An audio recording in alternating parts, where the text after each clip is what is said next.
Naam, assalamu alaikum warahmatullahi wabarakatuh.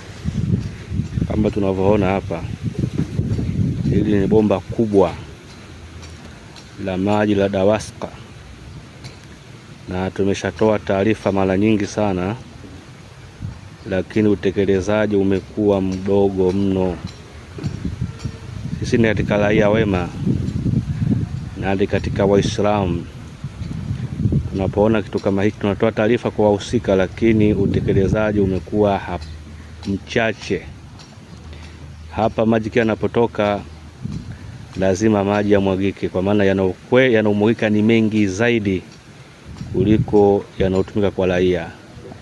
Haya ni maeneo ya Tabata kwa Swai, Bima chini kwa Swai, katika bomba kubwa hili la maji la DAWASCO.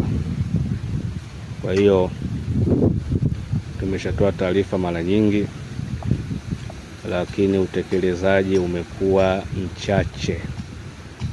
Kwa hiyo sasa tunapotoa katika hii mitandao ya kijamii, inawezekana wahusika wakuu wakaipata habari hii na wakaona habari hii, basi wakaja kushughulikia ile tatizo kwa haraka sana.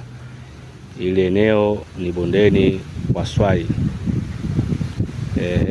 Hii ni Tabata, maeneo ya kwa Swai.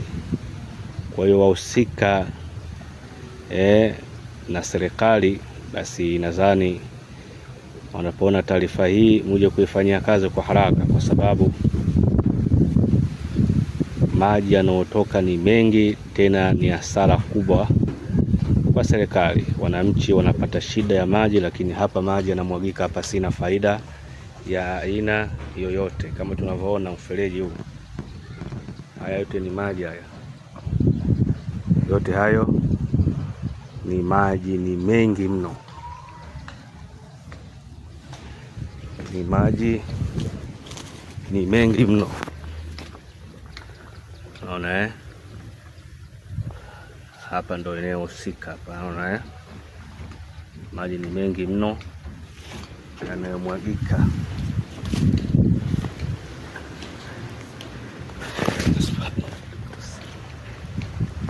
Kama tunavyoona haya yote ni maji haya.